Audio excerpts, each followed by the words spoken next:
ঘরে থাকা অল্প কিছু উপকরণ দিয়ে যে এত মজার মোমো বানানো যায়, আমি না বানালে তো বিশ্বাসই করতাম না।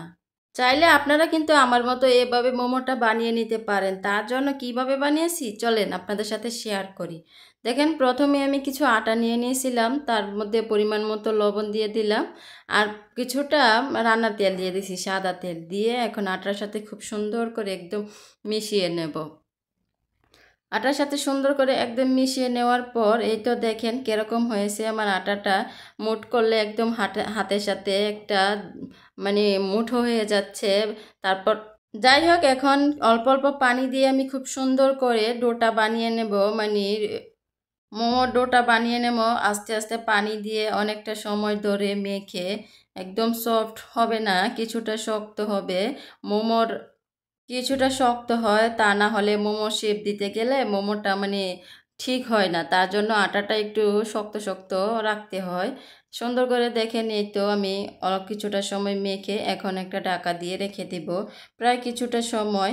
তার মাঝখানে দেখেন, এই তো আমি মোমোর ভিতরের পুরটা রেডি করে নেব। এখানে কিছু চিকেন নিয়ে নিয়েছি, আমি চিকেন কিমা খুব সুন্দর করে আমি পরিষ্কার করে যা যা করার করে নিয়েছি। তারপর দেখেন এখানে পেঁয়াজ কুচি নিয়েছি, কিউব কিউব করে আদা রসুন বাটা নিয়ে নিয়েছি। তারপর দেখেন এই তো ধনে পাতা, কাঁচামরিচ, কিছুটা লবণ, পরিমাণ মতো চিনি আর গরম তেল দিয়ে দিলাম। আমি রান্নার গরম তেল দিয়ে দিয়েছি। তারপর আমার ঘরে ছিল টমেটো সস দিয়েছি। আমি বললাম আমি তো যে ঘরে থাকা কিছু উপকরণ দিয়ে মোমোটা বানিয়েছি, খুবই মজা হয়েছে। আপনারা চাইলে এভাবে আমার মতো বানিয়ে দেখতে পারেন, অনেক মজা। কিছু বেশি কিছু না, আমার ঘরে যা ছিল তা দিয়ে আমি বানিয়ে ফেলেছি। এইগুলো দিয়ে যে এত মজা হয় তাহলে আমি বেশি কিছু দেওয়ার কি দরকার। যাই হোক, তারপরে এই তো দেখেন খুব সুন্দর করে আমি সব কিছু একসাথে মিশিয়ে নিচ্ছি হাতে একটা চামচ দিয়ে। এই তো দেখেন আমার সব কিছু সুন্দর করে মেশানো হয়ে গেছে। এখন আমি এটা এক সাইডে রেখে দিব আর দেখব যে আমার ডোটা কিছুক্ষণ রেখে দেওয়ার পর দেখব যে আটাটা কিরকম হয়েছে। এই তো দেখেন খুব সুন্দর হয়ে গেছে, কিন্তু আটাটা একদম সফট হয়ে গেছে। এই পর্যায়ে আমি আরও কিছুক্ষণ আটাটা মেখে নেব হাতে খুব সুন্দর করে।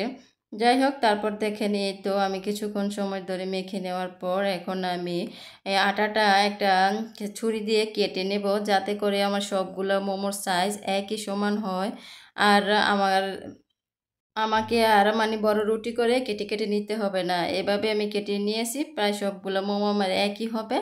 একটা বানালেই একটা রুটি দিয়ে একটা মোমো বানাতে পারবো। যাই হোক, তারপরে তো দেখেন আমি খুব সুন্দর করে এগুলো গোল গোল করে এক সাইডে রেখে দেব। রেখে দিয়ে তারপর আমি একটা একটা করে মোমো বানিয়ে নেব। এই তো দেখেন আমার কিভাবে আমি বানিয়ে নিয়েছি। যাই হোক, এরপর আমি দেখেন মোমো বানিয়ে নিব, এগুলো এক সাইডে রেখে দিচ্ছি। তারপর এই তো দেখেন আমি একটা রুটি বানিয়ে নিচ্ছি মোমোর জন্য।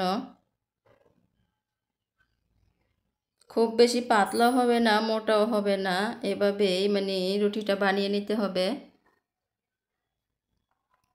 এই তো দেখেন আমার রুটিটা বানানো হয়ে গেছে। এই তো দেখে বুঝতে পারছেন যে আমি কিরকম বানিয়েছি রুটিটার সাইজ। যাই হোক, এখন আমি ভিতরে পুর দিয়ে আমি মোমোটার শেপ দিয়ে দেব। এটা তো আর মুখে বলে বোঝানো যাবে না, আপনারা দেখে বুঝতে পারবেন যে আমি শেপটা কিভাবে দিলাম।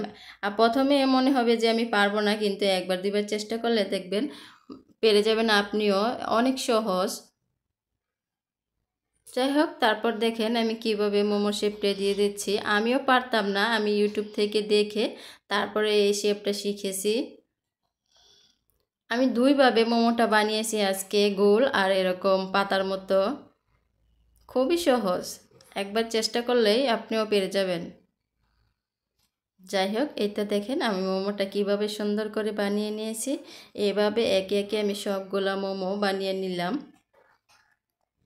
এখন আমি মোমোগুলা রেখে দিচ্ছি, দিয়ে একটা কড়াই বসে দিচ্ছি। কড়াইয়ের ভিতরে আমি মোমোগুলো আমি স্টিম করব না, ডাইরেক্ট একদম কড়াইতে দিয়ে দেব। আমি পানি দিয়ে সিদ্ধ করব।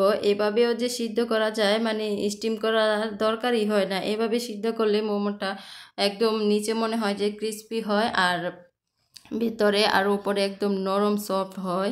এভাবে আমি করেছি, আমার কাছে স্টিম ছিল, তারপরেও আমার কাছে মনে হলো যে একটু ভেজাল ভেজাল মনে হয়।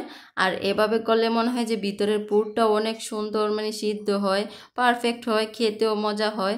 যাই হোক, তারপর দেখেন এই তো কড়াইতে আমি একটা একটা করে মোমো দিয়ে দিলাম, আর অল্প পরিমাণে একটু পানি দিয়ে দিয়েছিলাম, দিয়ে তারপর ঢাকনা দিয়ে ঢেকে সিদ্ধ করে নিয়েছি। এই তো দেখেন আমার মোমোটা কিন্তু হয়ে গেছে। আর মোমোটা হওয়ার আগে আমি একটু চেক করে নিয়েছিলাম যে আমার সিদ্ধ হয়েছে কি না, একবার ঢাকনা খুলে অফ ক্যামেরায়, তারপর দেখলাম যে সিদ্ধ হয়ে গেছে। তারপরে এই তো রেডি আমার মোমোটা। দেখেন তো কতটা লোভনীয় হয়েছে, অনেকটাই মজা হয়েছে।